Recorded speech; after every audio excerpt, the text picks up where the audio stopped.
South Korea, a country admired around the world. From the vibrant streets of Seoul to the coastal lights of Busan, it's known for its beauty, technology, and culture. A land of innovation, fashion, and endless energy. A place where millions believe safety is a way of life.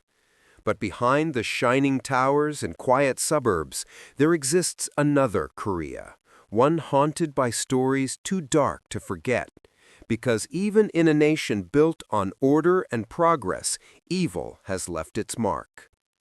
Over the past decades, a series of brutal killings shook the country to its core. Crimes so violent, so calculated, that they forced South Koreans to question everything they believed about safety, justice, and human nature. Tonight, we uncover the 5 most shocking serial murder cases in South Korean history. 5 stories that changed the nation forever. Before we begin, if you find our work meaningful, please take a second to like this video and subscribe to Dark Crimes Real. Your support helps us bring you more true stories from the shadows.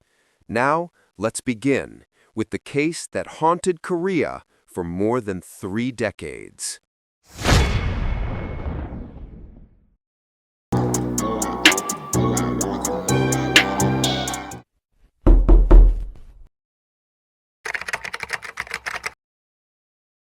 South Korea in the 1980s was changing fast. The country was recovering from decades of poverty and dictatorship, moving toward democracy and modernization. Before 1986, Hwaseong was known for its peaceful rhythm of life. The entire region had around 226,000 residents, living in small farming communities surrounded by gentle hills. One of these villages was Taeon-up, a modest town where families knew each other, where local cafes and small bars served as meeting places for farmers after long days of work. It was the kind of place where nothing truly terrible was expected to happen. Then, on a humid night in September 1986, everything changed. A 71-year-old woman named Lee Won-im was found dead in a field not far from her home. Her hands were tied. Her body showed signs of sexual assault. Around her neck was the same red garment she had been wearing hours earlier. Police at first believed it was an isolated case, a robbery gone wrong. At the time, not much attention was paid to the crime. Only 3 policemen were assigned to the case, as it had happened near the most important national event at that time, the opening of the 1986 Asian Games, said criminologist Young. The majority of police departments around the country were deployed to beef up security in Seoul due to threats from North Korea, said Professor Yeom of the Korean Institute of Criminology.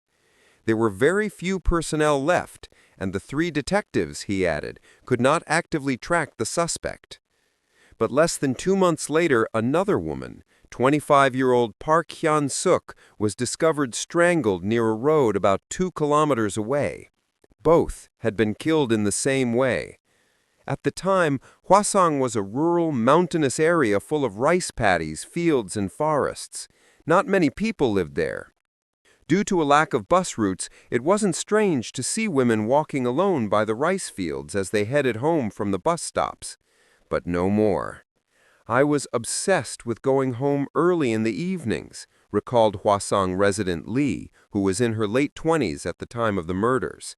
"I couldn't get it out of my head. People were living in fear all the time." The rumors spread fast and furious. One, according to another resident, Shin, was that the killer only murdered those wearing red. The women were very concerned. They could neither go out at night nor put on red clothes, he said. The locals even erected a scarecrow as a talisman to ward off the killer. By the time the 5th body was found in January 1987, a teenage girl who'd got off a bus and was walking home late at night, the police realized they were dealing with a serial killer. All 5 cases had occurred within a 2-kilometer radius. Over the next 5 years, 10 women would be murdered within a 15-kilometer radius. Their ages ranged from 14 to 71. The youngest victims were just 14 years old. Park Sang-hee and Kim Mi-jung. The oldest, a grandmother walking to a bus stop, was attacked in broad daylight. Each crime scene told the same story. The victims were bound, sexually assaulted, and strangled with stockings or pieces of clothing taken from their own bodies. Sometimes the killer placed small objects next to them, cigarettes, candy wrappers, or personal items, as if to taunt the investigators. Hwaseong's residents lived in fear. Women carried whistles and avoided walking alone. The government formed a special task force that would become the largest in South Korean history. Over 1.8 million officers were deployed during the investigation. More than 21,000 men were questioned, and over 40,000 fingerprints were collected. They analyzed more than 3,000 suspects and sent 570 DNA samples and 180 hair samples abroad for testing. Officers patrolled the rice fields at night, waiting for the killer to strike again, but the murders continued. At that time, South Korea had no capacity to conduct a deoxyribonucleic acid test, according to Professor Yoo Sung-ho, a forensic pathologist from Seoul National University's College of Medicine. He said the blood type was the only weapon in nabbing a criminal. The police determined the suspect to have blood type B, and that was what they looked out for. "This was ridiculous," said Yeom. "It was like throwing a net and hoping to catch a random fish, which is by no means helpful in identifying the culprit." In November 1986, one woman narrowly escaped after the killer tied her up and went in search of her purse. She was able to provide enough evidence for the police to do up a facial composite. They were looking for a man in his mid-20s, slender and with short hair and sharp eyes. But the killings continued. Pressure was mounting on the investigators. In September 1988, a 14-year-old girl, Park Sang-hee, was raped and murdered in her home in Jinan-ri, Taean-up. Unlike previous cases where the victims were killed outdoors, this 14-year-old schoolgirl was found in bed, sexually assaulted, and strangled with her own clothing. The killer has grown increasingly brazen, breaking into the victim's home for the first time. This nationally shocking case marks the 8th murder in the past 2 years. Under pressure, police arrested a 22-year-old factory worker, Yoon Song-yo, on July 27, 1989. At the time, Yoon was in his early 20s. He lived in the same area and worked repairing agricultural equipment. Disabled since childhood due to polio, he had dropped out of school after his mother was killed in a car accident. "My family couldn't afford education," he later said. "I was young and had nowhere to go." Investigators discovered 8 strands of hair in the victim's bedroom.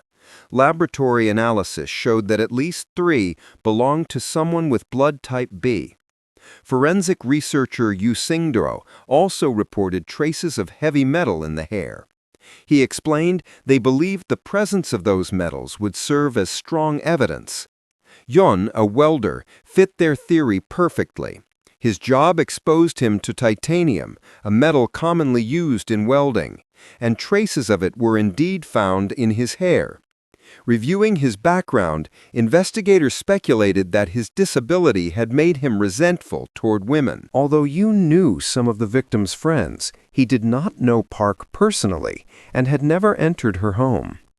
He was taken in for questioning. Police forced him to squat and stand repeatedly for hours, sometimes kicking him when he faltered. He was denied food and sleep. The same questions were repeated over and over, that he liked the girl, that he had wanted to assault her. According to Yoon, the interrogation went on for 3 days. Officers accused him of climbing a wall to reach the girl's bedroom in the middle of the night, something impossible for him due to his disability. Eventually, exhausted and terrified, he confessed. He remembered writing something, but not what he had written. After coercive interrogation, he confessed and was convicted. For years, people believed the case had ended, but the killings had never truly stopped. Around the same period, other assaults occurred nearby, cases that were quietly dismissed or never connected to the same suspect. When the murders finally ceased in 1991, no one knew why. The files gathered dust, and the memory of the investigation slowly faded. The real killer, Lee Choon-jae, lived among them the whole time. Born in 1963 in Hwaseong, Lee grew up in an ordinary family. He was intelligent, quiet, and mechanically skilled. He worked at a textile plant and was often described by neighbors as polite but distant. Yet beneath that calm surface was a compulsive desire for control and violence.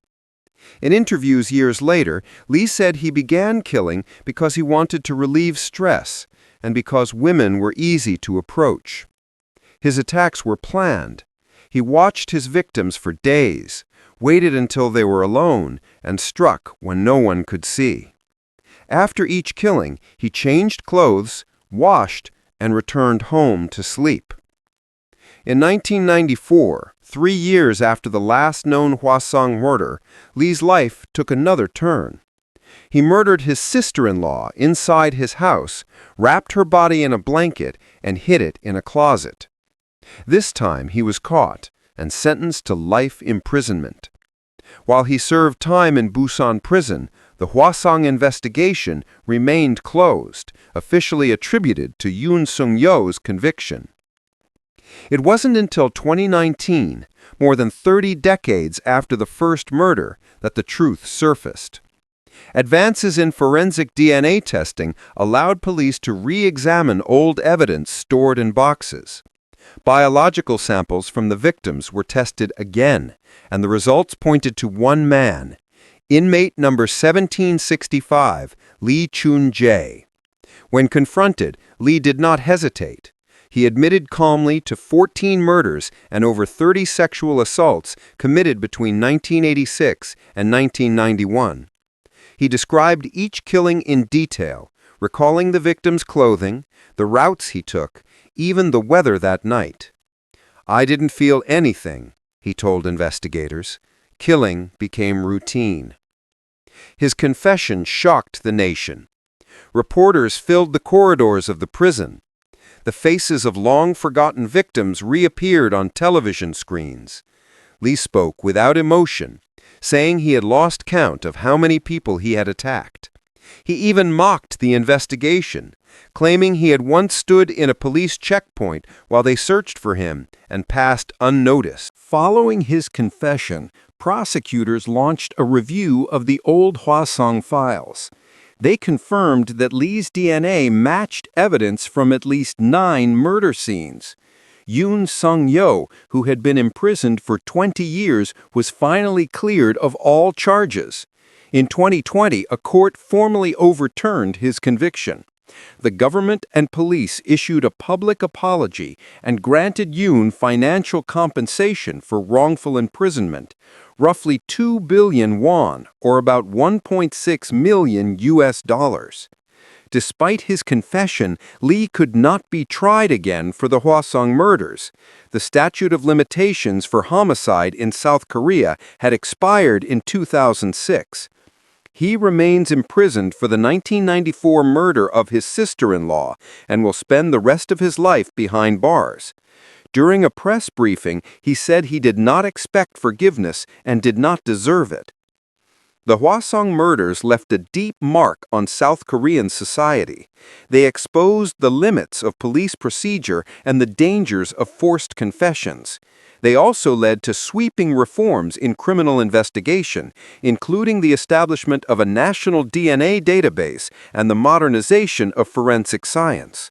Forensic units were retrained, and the country began investing heavily in crime scene analysis. The case also changed how South Koreans saw crime itself. For a nation long considered one of the safest in Asia, the idea that such horror could happen in quiet farmlands was almost impossible to accept. It inspired documentaries, books, and films. most famously the 2003 movie Memories of Murder, directed by Bong Joon-ho, which portrayed the police failures and the haunting uncertainty that gripped Hwaseong for years. For the families of the victims, justice never truly arrived. They could only watch as the man who destroyed their lives admitted his crimes without punishment. Many said they felt relief that the truth was known, but no peace in knowing that he would live.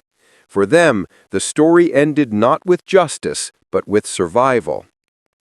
Today, the name Hwaseong still evokes silence in South Korea.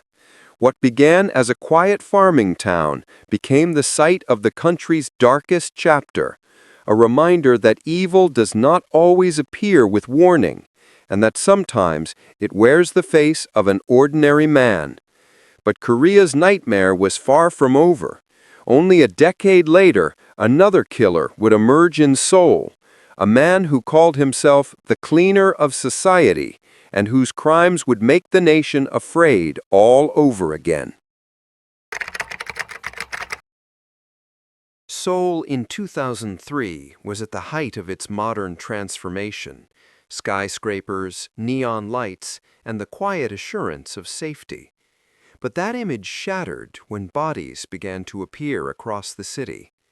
The victims were elderly people living alone in luxury apartments, followed months later by young women from the sex trade. The man behind both series was named Yoo Young-chul, and his crimes would redefine fear in South Korea. He began by selecting wealthy seniors who lived alone in high-end districts.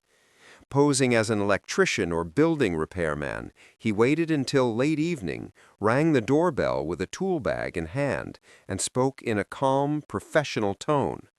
Once inside, he struck quickly with a small hammer, aiming for the head and neck, then finished the attack with a knife if needed. He wiped surfaces, took cash or valuables, and left by stairwells to avoid cameras and neighbors. In several apartments, there were no signs of forced entry and few usable traces, which led investigators at first to consider robbery crews rather than a lone killer. He changed neighborhoods frequently, Gangnam, Sicho, Mapo, never revisiting the last crime scene. He wore gloves and, as later described by police, kept a raincoat to limit blood transfer on his clothing. He watched news coverage and adapted. After each report, he altered entry routes, contact methods, and disposal habits. In a span of months through late 2003, multiple elderly victims were found bludgeoned in their own homes. Timelines were tight, entry points ambiguous, and witness accounts sparse. A man in a cap, a service bag, nothing more. Patrols were increased, and building managers were urged to verify IDs, but the offender was ahead of the warnings. By winter 2003, Yoo shifted tactics. He began targeting women working in the sex trade, easier to lure, more vulnerable to disappearance without immediate alarm. He phoned massage parlors and independent escorts using public phones, offered cash for a hotel or home service, and guided victims to locations he controlled. Several were taken to a small residence on the city's west side. There, he repeated the hammer attack, wrapped the bodies in plastic or cloth, and dismembered them to hinder identification. Some remains were burned, others were carried out at night in bags and disposed of in wooded slopes or trash sites on the fringe of the city. This second phase was more brutal, but also riskier. Movement of bags, odors, and neighbors' noises created opportunities for detection.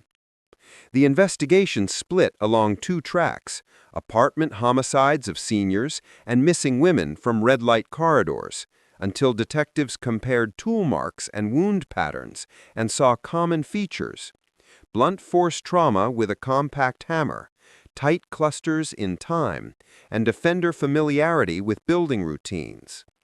A joint task force built a matrix of lift logs, CCTV coverage, call records, pawn shop transactions, and taxi GPS traces around the time windows of each crime. The apartment cases yielded little. The sex trade cases offered more. Call histories to specific phone booths, repeat contact numbers used to book out calls, and a narrow set of neighborhoods where women were last seen. Detectives canvassed phone booth clusters around major avenues and staked out likely booths after midnight. They also interviewed survivors and near misses, women who reported a quiet client who insisted on meeting near certain transit stops and paying in cash. A critical break came when one intended victim escaped in mid-2004. She reported a man who attacked her during a supposed booking, the interior layout she glimpsed, and a description of tools. That account tightened the search to a few apartments and boarding houses near university districts. On July 15, 2004, plainclothes officers detained a man near Seoul National University who matched the working description. He carried a phone number list and items consistent with luring calls. A search of the residence linked to him revealed blood traces, cutting tools, and personal effects connected to missing women. In interrogation, the suspect identified himself as Yoo Young-chul and over successive interviews admitted to killing wealthy seniors and women in the sex trade. He described approaching apartments in work clothes, striking without warning, and moving bodies at night. He also outlined the sequence of his later murders: phone contact, meeting, attack, dismemberment, and disposal. Investigators took him back to multiple scenes. His route recollections matched environmental details, and disposal sites yielded remains connected to named victims. Case files ultimately attributed about 20 victims to Yoo across roughly 10 months, from September 2003 to July 2004, 13 in the Wealthy Senior series and 7 in the Sex Trade series. The weapon choice remained consistent: a compact hammer he could hide in his bag and swing in tight spaces. He carried knives and plastic sheeting as contingencies. He kept fake IDs to pass building lobbies and spoke in the jargon of maintenance services. He tracked patrol times and read newspapers to study police reactions, then altered patterns to avoid stakeouts. He wore a raincoat when he expected heavy blood spatter and removed it before leaving, which helped explain the near absence of transfer traces in elevators and corridors. Interviews with acquaintances filled his background. Born in 1970, raised in poor conditions, early juvenile crimes for theft and assault, prior incarceration for sexual offenses, short-term welding, and odd jobs after release. He married in the late 1990s and had a son. The marriage collapsed after his criminal history surfaced, and he framed his later violence as revenge against the rich and women, a fixation he repeated in statements to police. Psychiatric evaluations documented antisocial traits and a lack of remorse. Throughout questioning, he maintained a flat tone and justified his selection of targets as efficient and deserved, phrasing the court later described as dehumanizing. Forensic work after the arrest consolidated the case: trace blood and tissue in drains, tool mark consistency on bones, fiber transfers matching his residence, and property from victims recovered through pawn records and searches. Call detail records tied his phones and frequented booths to last-seen time windows for multiple women. Building access logs overlapped with elevator camera gaps at specific towers where seniors were killed, strengthening circumstantial proof even when entry methods left no pry marks. The arrest of Yoo Young-chul marked the end of one of South Korea's most terrifying modern crime sprees, but in the days that followed, investigators began to uncover the full extent of his brutality. During extended interrogations, Yoo spoke in a measured, emotionless voice as he reconstructed each killing. He remembered every date, every location, and how long each attack had taken. When asked how he chose his targets, he replied that he watched people for days, learning their schedules, their habits, and the hours they were most vulnerable. He explained that elderly people were his first choice because they lived alone and couldn't fight back. He carried a hammer small enough to hide in a bag and gloves thin enough to leave no prints. He would knock, bow politely, and announce that he was there to inspect electricity or plumbing. Once the door opened, the strike was immediate, a single blow to the skull, a second to silence any sound. He took cash or jewelry to disguise the murders as robberies and left before dawn. In some cases, he cleaned the scene and even placed items to mislead the investigation.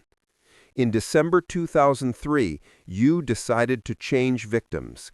He said that killing rich people no longer satisfied him.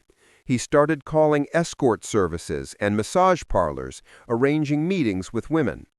The first woman he killed in this phase was 26 years old. He brought her to a rented apartment on the western edge of Seoul, murdered her, and dismembered the body in a bathroom. He later burned or buried the remains in hills outside the city. Over the following months, he repeated this pattern again and again. He met women in busy streets, offered cash, and led them to apartments that he described as safe. His trial revealed a man who had studied crime for years. In prison, he had read books on serial killers and forensics, learning how long it took for police to connect cases and how to avoid detection. He used that knowledge after his release. He confessed to 20 murders, but hinted at others, saying that he stopped counting after the first dozen. When the prosecution listed each victim by name, he nodded at several, but ignored the rest. The investigation confirmed that between September 2003 and July 2004, Yoo had murdered at least 13 wealthy seniors and 7 women from the sex trade. Some experts believe the number was higher. In his statements, Yoo showed no remorse. He said that he enjoyed the power and the fear he caused. To him, the killings were a form of cleansing, a way to punish what he called corrupt society. His words horrified the court and the public alike. The trial began in late 2004 under intense security. Families of victims filled the courtroom, demanding the death penalty. Yoo's defense tried to argue insanity, but psychiatric evaluations confirmed that he was fully aware of his actions. He even used the hearings to provoke outrage, laughing at questions and claiming he would kill again if released. Prosecutors charged Yoo with a string of murders and related offenses. In late 2004, a Seoul court sentenced him to death, calling the crimes systematic, cruel, and beyond rehabilitation. South Korea has observed a de facto moratorium on executions since 1997, so Yoo remains on death row. The case drove reforms in missing persons intake, encouraged faster integration of red light district disappearances into homicide frameworks, expanded urban CCTV coverage, and sharpened guidance for verifying contractor identities in residential towers. What made Yoo's spree uniquely disturbing was not only the body count, but the speed and adaptability. He moved from high-security apartments to private lures, from daylight entries to late-night disposals, constantly testing police perimeters.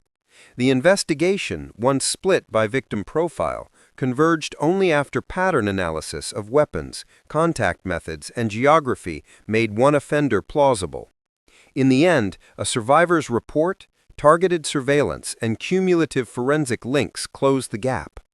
The image of the Raincoat Killer has since become shorthand in Korea for a predator who used the order of the city, its routines, uniforms, and blind spots against the people who trusted them. Yoo Young-chul remains the most infamous serial killer in modern Korean history. His story broke the illusion that Seoul was immune to horror. It proved that even in one of the world's safest cities, evil could plan, adapt, and thrive in plain sight. And not long after his arrest, another murderer would emerge, one who admired Yoo's methods and sought to follow in his footsteps, JEONG NAM-GYU. JEONG NAM-GYU was only 24 when he began killing.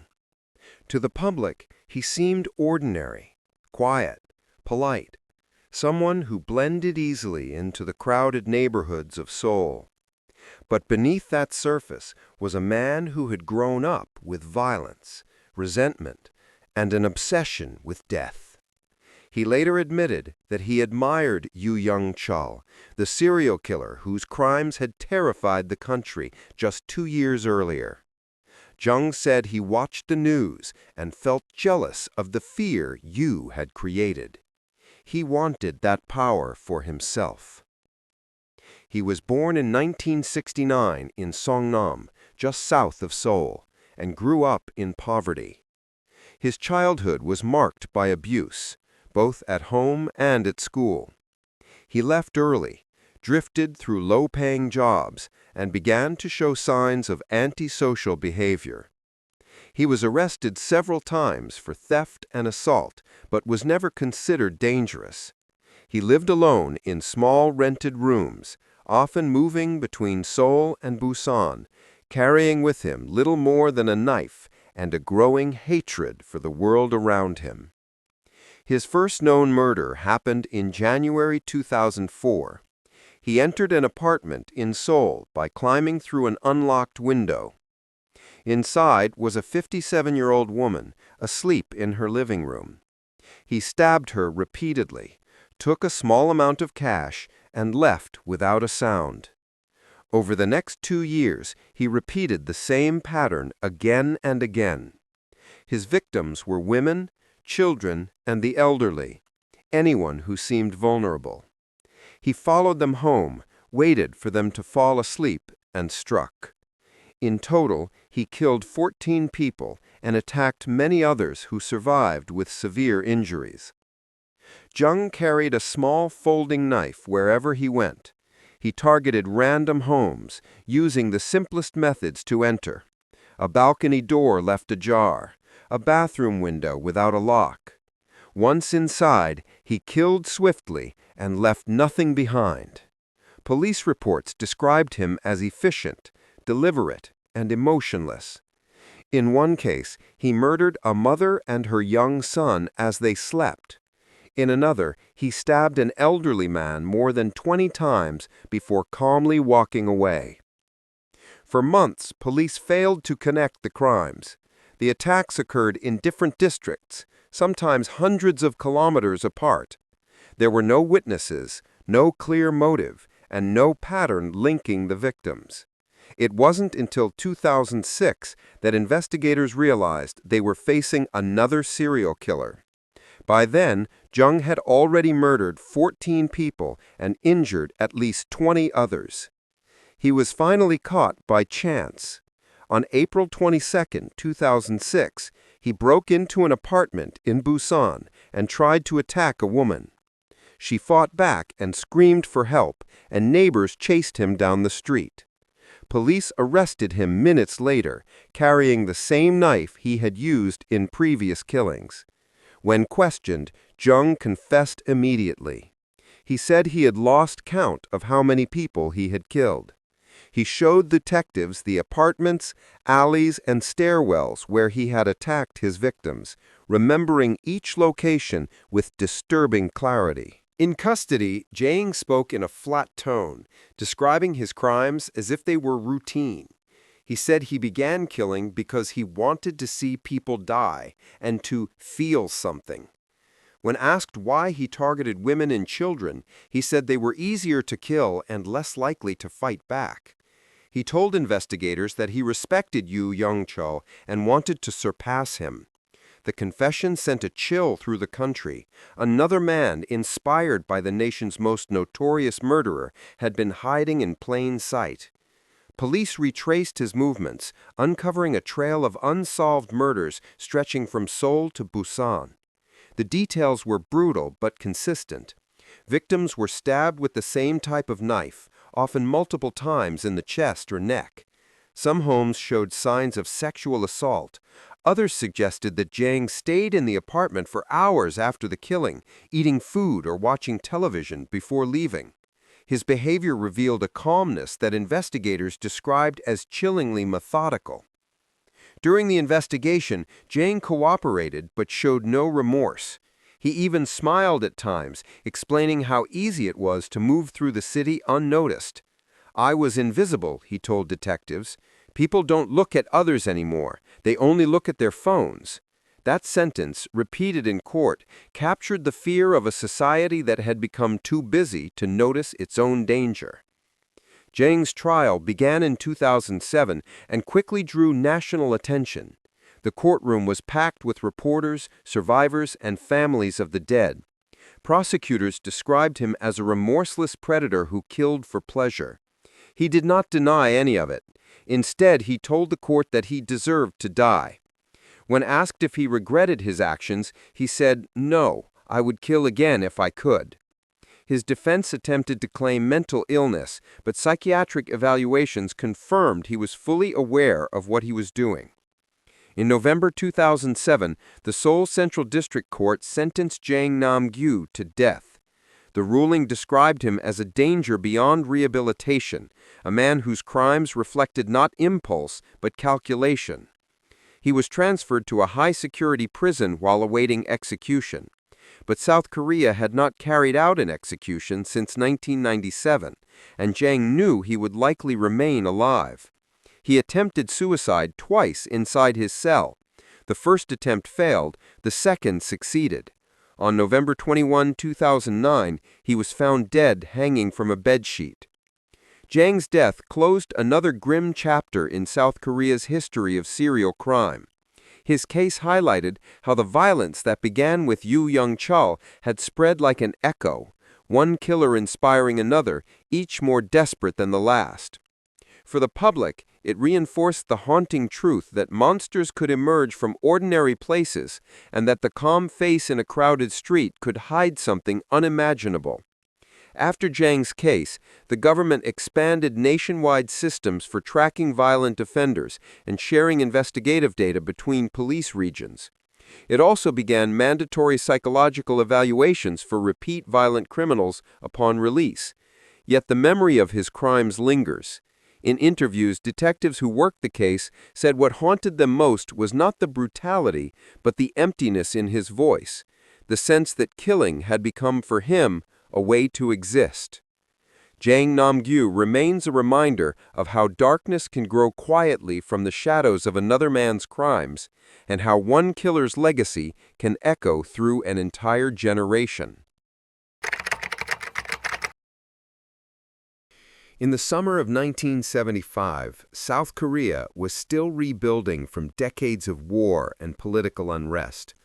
The country was poor, rural, and ruled under military law. People believed that crime, especially random murder, was something that happened elsewhere, not in small towns or rice fields. That illusion vanished when a man named Kim DAE-DOO began a killing spree that lasted only 55 days but left 17 people dead and a nation frozen in fear. Kim was 30 years old.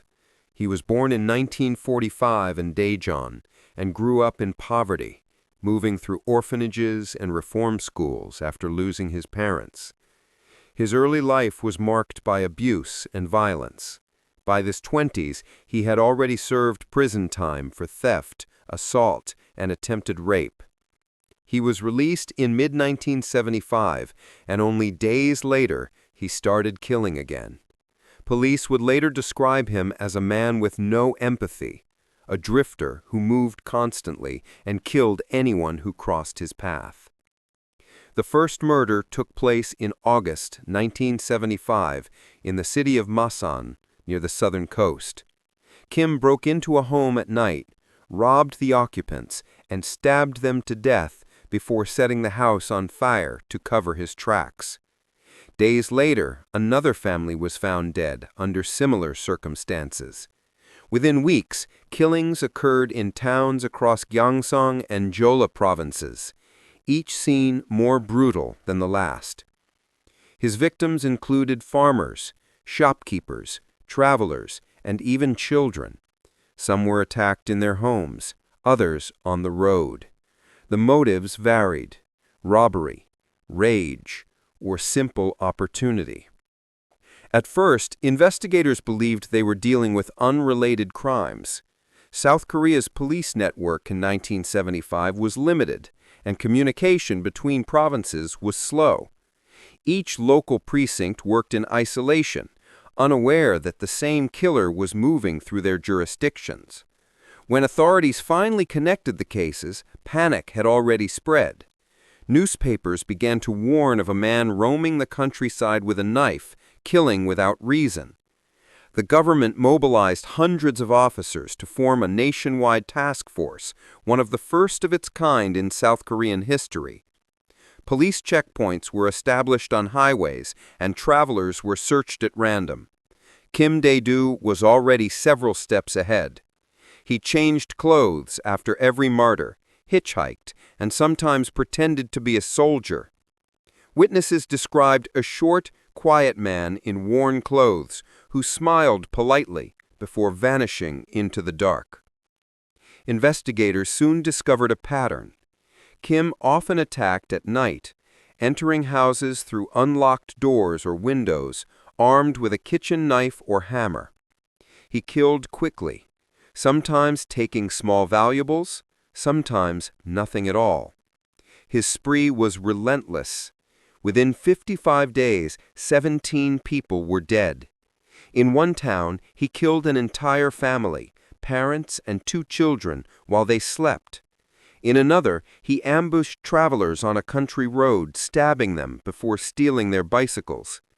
The killings crossed at least 5 provinces, making it nearly impossible for police to predict his next move. By late September 1975, the nation was paralyzed. Villagers began sleeping in groups, carrying sticks and knives for protection. Newspapers called Kim a ghost killer, a man who could strike anywhere and disappear. The government faced mounting pressure to stop him.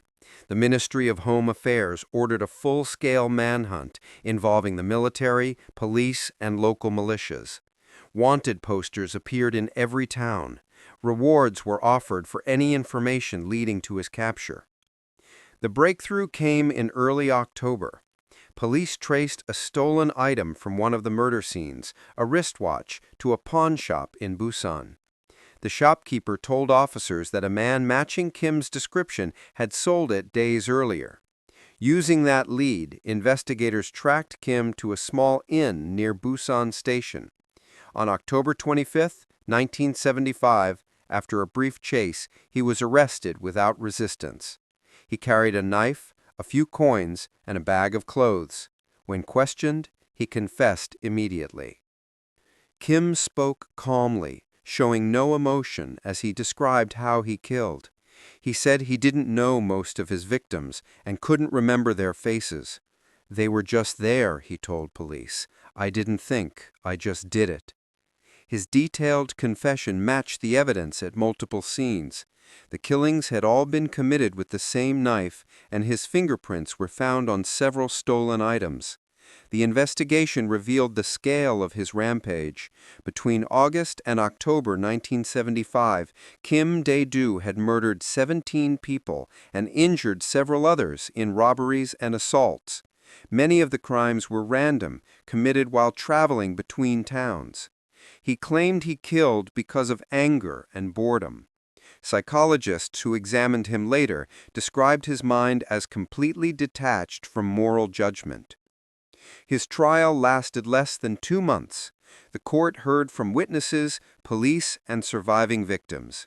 The prosecution portrayed Kim as a man who killed for pleasure and chaos, while the defense argued insanity. The judges rejected that argument. On December 16, 1975, Kim Dae-doo was sentenced to death by hanging. Less than 2 weeks later, on December 28, the sentence was carried out at Seoul Detention Center. The speed of his trial and execution reflected the government's urgency to restore order. South Korea was under authoritarian rule, and the public demanded justice. For many, Kim's death ended the immediate fear, but it also left deeper questions. How could one man travel across the country, killing so many, without being stopped? The case exposed the weaknesses of law enforcement coordination and pushed the police to build national communication systems that would later become essential for modern investigations. For the Korean public, Kim Dae-doo became the first face of true horror, a symbol of unrestrained violence in a country that had believed itself safe from it. His 55-day killing spree changed how South Koreans viewed crime, showing that brutality could emerge not from foreign wars or political unrest, but from within their own quiet towns. Even decades later, his name remains a reference point in Korean criminology. The Hwaseong murders and the Raincoat Killer would come years later, but Kim Dae-doo's rampage was the one that taught the nation how fast chaos could spread and how long its shadow could last. Jeong Do-young was born in 1968 in the southern city of Busan during a time when South Korea was rebuilding, but social inequality remained deep. He grew up in poverty, the second of several children in a family that often went hungry. His father was violent and his mother absent for long periods. As a boy, he spent time in orphanages and juvenile detention centers. He learned early that kindness brought nothing and violence got attention. Those years shaped a man who would later describe himself as someone society forgot. By the late 1990s, South Korea had become a country of skyscrapers and opportunity, but Jeong saw only the gap between rich and poor. He drifted between small jobs, working briefly as a laborer, security guard, and taxi driver.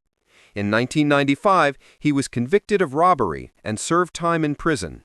Behind bars, he began to develop the anger that would define his later crimes. He told cellmates that he hated the wealthy, that they lived off the sweat of others. When he was released in 1999, that resentment turned to violence. He began to prowl the rich coastal districts of Busan, Ulsan, and Jeonnam, watching luxury homes built on hillsides overlooking the sea. His plan was simple: break in, steal, and leave.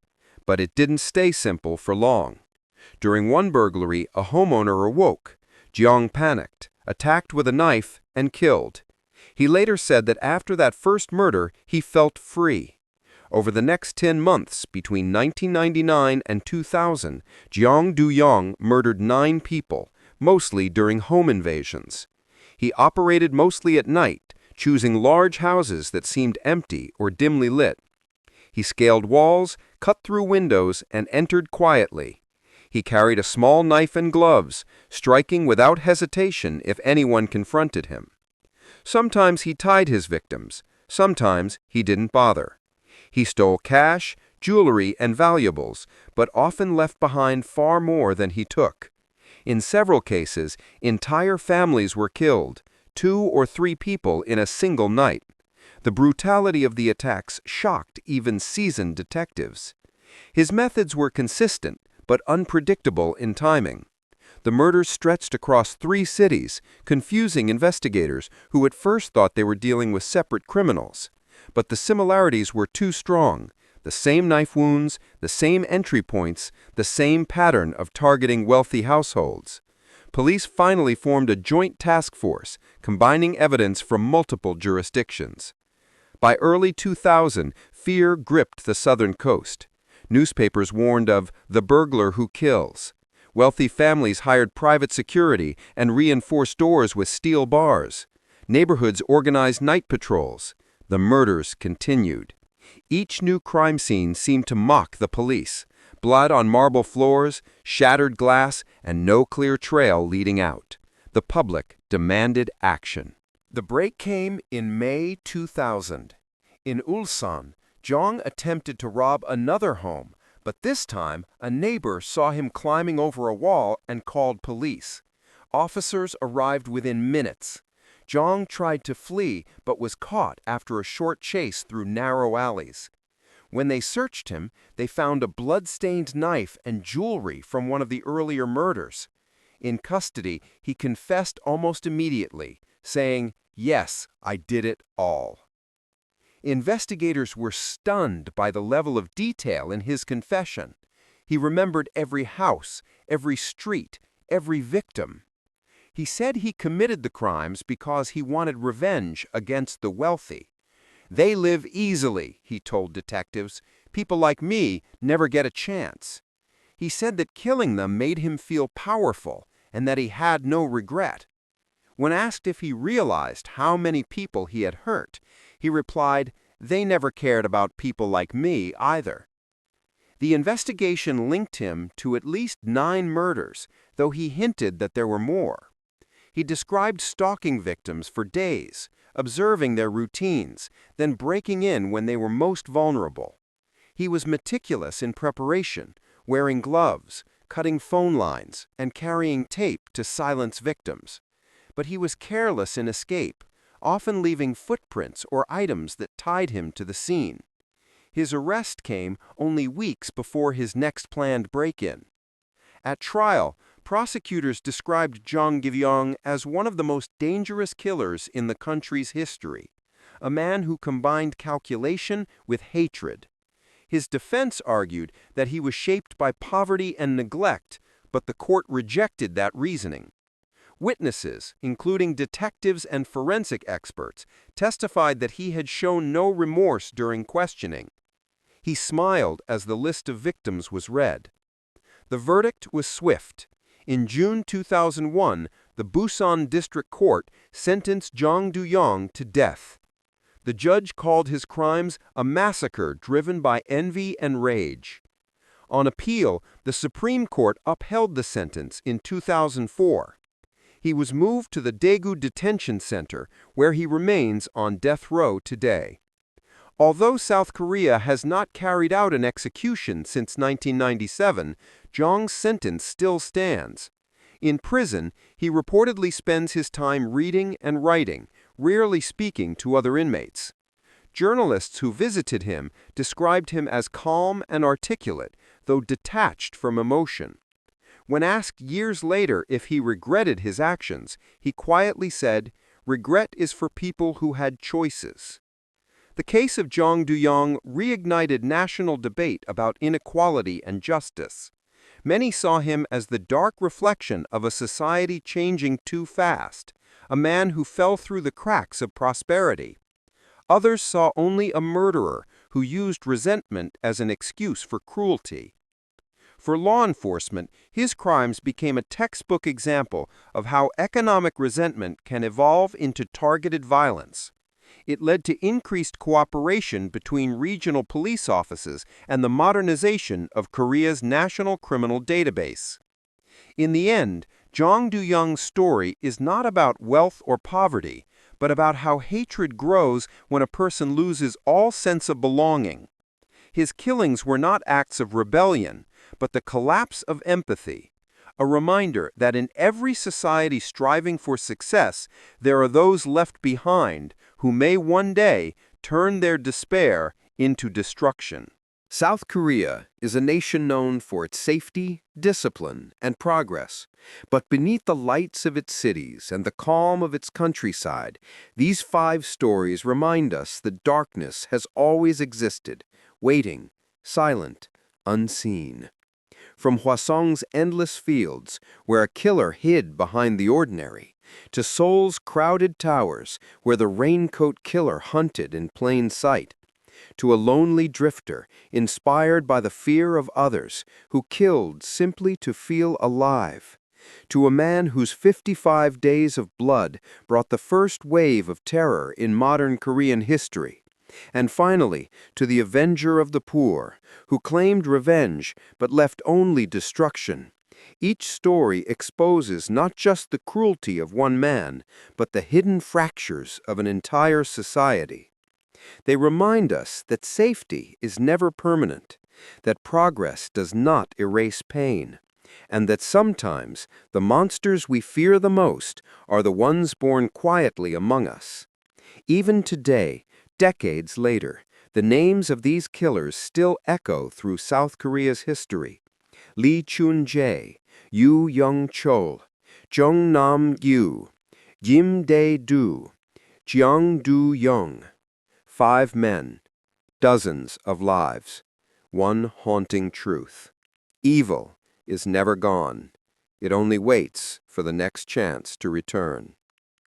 Thank you for watching Dark Crimes Real. If you find our work meaningful, please take a moment to like this video and subscribe to the channel. It helps us continue uncovering the world's darkest true stories, one case at a time.